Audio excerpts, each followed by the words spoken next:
It's that time of the day where we take a look at what's coming up in Newzroom Afrika's diary and, of course, the newspapers. For this, we're joined in studio by our science editor, Mpho Raphata. Good morning. Thank you very much for joining us. I almost say good afternoon. Good morning, used Lisa. to that. Mpho, thank you for joining us. What can we expect on the diary for Newzroom today? So our diary looks like this, Lisa. Remember yesterday, the Khosa family, this is the family of Collins Khosa in Alexandra, took the state to court over his killing.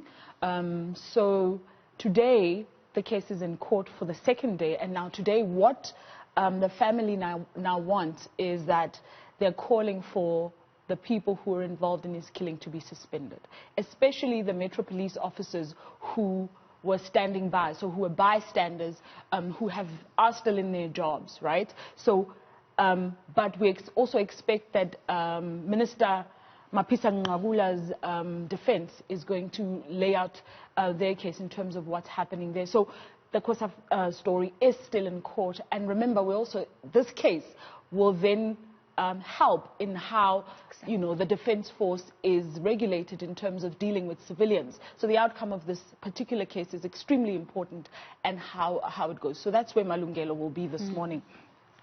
And we'll hear from him there. Back to the city of Tshwane.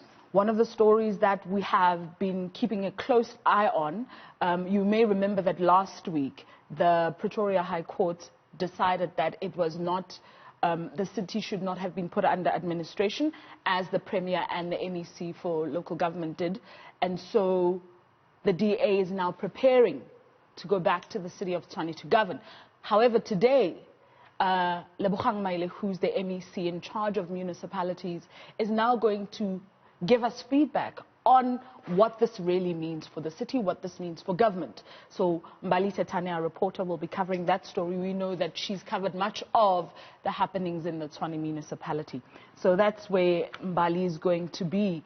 But also this evening, remember that with all of this happening, Parliament still has to do its due processes. So they still have to sit as committees and look at different things, right? So it hasn't stopped functioning, although we have the National Command Council dealing particularly with the COVID-19. However, we expect that Public Enterprises Minister, Pravin Gordhan, is going to brief the Portfolio Committee on public enterprises, on SOEs in particular.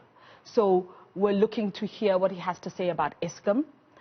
We haven't seen any power cuts, much of power cuts during this time. Also, we expect to hear about Transnet. We also expect to hear about South African Airways. You and I both know that the issue of South African Airways has been in the news over the past couple of weeks about its liquidation, where it's going, and all of that stuff. So we expect that this evening, the minister will give us some clarity on that. My last story on the diary that I want to talk about, Liesel, is if you look at COVID-19 or the coronavirus, we've spoken on different levels about the story itself. But we haven't spoken about people who are at repatriation centers, right? So our focus this morning, Hitekani is going to be at the Lindela Repatriation Center. And part of why we're going there is, somebody flagged the fact that it's overcrowded and there's NGOs who are working there.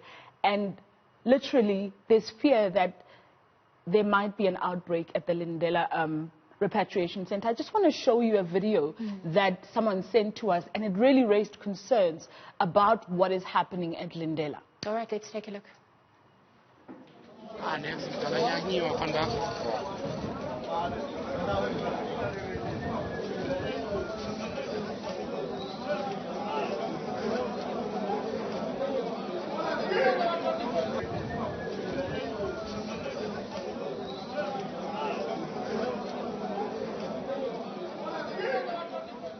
It's very worrying. I mean, it goes contrary to what these social distancing regulations entail. Interesting to see the context of that, though, and perhaps how that came to be. So we are going to engage with the Home Affairs Department, who are the custodians of the people in the center. But we're also going to engage the Public Works Department, who are the custodian of the building. So what measures are in place? Because the people who actually work there are the ones that are most concerned about what's happening. So that's generally some of the stories that we'll be covering on our diary. All right, and once that's obviously, we've taken a look at that, it's time for the newspaper headlines. As always, we've got about 4 newspapers in front of us: Sowetan, Business Day, the Citizen, as well as the Star. Mpho, you want to start off with the Sowetan. What's the big focus on that paper today?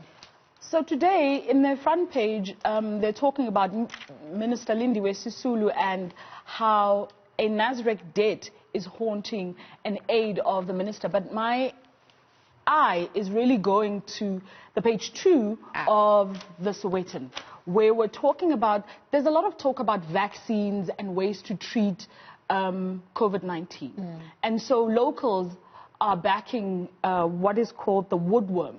Right? It's a herb that you can grow in your yard. I mean, I grew up drinking it for colds and flus. There's this big debate about this particular herb and what it does and how it can help in the fight against the coronavirus. But as well as we look at the Khosa family, who wants those people suspended. I've already spoken about that in the diary. So that's one of the stories that the Sowetan is going with there this morning. Be interesting to see the outcome of traditional medicine versus Western medicine. I mean, the big pointer there is that it's not been approved by the World Health Organization. So whilst tests are still being conducted, you know, there's obviously the big debate. How do we weigh up the two? The Business Day is another newspaper that we're taking a look at. What are your forecasted there? Look, in the Business Day, there's the headline story is saying that business for SA sees GDP plunging by up to 17%. And this is basically one of those stories that our economy, because there's not much activity going on, we're going to take a knock. And a group of businesses and businessmen are looking at, we're looking at the likes of Business Unity South Africa, the Black Business Council have grouped themselves in trying to look at some of the things that will affect business. So that's their lead story. But the other story, just on the side here of the Business Day, we're talking about ComA. Polani was speaking to Kathy about it yesterday afternoon, and how this COVID-19, it's not only South African Airways that was affected by it, but the aviation industry itself around the world has been affected. And later on in the show, I know that you're going to speak to Phuthego Mojapelo about what this means for ComA and for South Africa as well. So, Mpho, as you rightfully mentioned, I mean, there's a value chain that's been affected, from the tourism sector to ComA, even announcing special aid. And funny enough, on the Citizen, that's also a big concern. It's page 3, and the story reads, virus hit ComA, files for voluntary business rescue.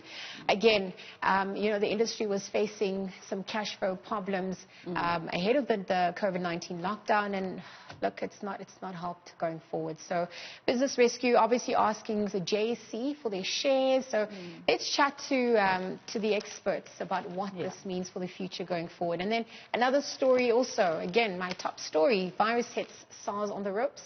There's a 285 Rand billion shortfall expected. I mean, we do know job losses, the triple threats of poverty that already continue to plague us. The president has come out to say it's only going to get worse. And one of the other things, Liesl, that SARS is mentioning, and that is plunging them into such a mess, essentially, is that the illicit sale of cigarettes and the illicit sale of alcohol. So that is a big industry, and the more people are selling illicit stuff, the more they will take knocks, because they're not able to collect the revenue over and above small businesses that are going to not survive this COVID-19 period, as well as other cuts that other businesses are going to have to make. Yeah, many people coming out to say that it's a bit harsh. You know, obviously those who are smoking are saying that the coming off of nicotine has some withdrawal symptoms. That in its own self is a need for psychological support and a reconsideration. But you know, it seems like Dr. Nkosazana Dlamini Zuma is adamant. This is what their stance is. We'll see how that plays itself out, because there is pending court matters that relate to that. But I understand that would be in court, I think, on the 12th of May. So we'll see how that Tuesday. Pans out. I've got the Star in front of me as well. And just looking at the big talk as well, obviously we know that the different sectors have been affected. Education seems to be coming up. We do know that they're busy looking at what a feasible way is to phase in grade 7s and grade 12s, touted to going first. But tertiary education students are, unable to study, particularly in public institutions, because they don't have the technology, the gadgets, and the data to access it. Some telecommunications companies have come out. They've offered some reduced deals, trying to collaborate alongside government and the universities. But there are many students who might not be able to salvage the academic year for themselves.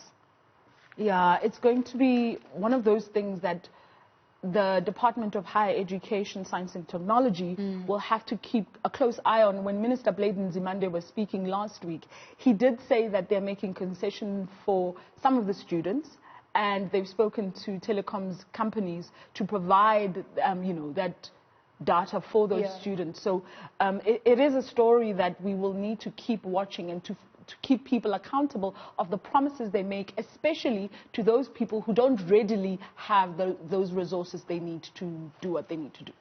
Mpho Raphata, our editor, thank you very much for joining us. Assignments editor, in fact, just giving us the diary for today, and of course what the major headlines are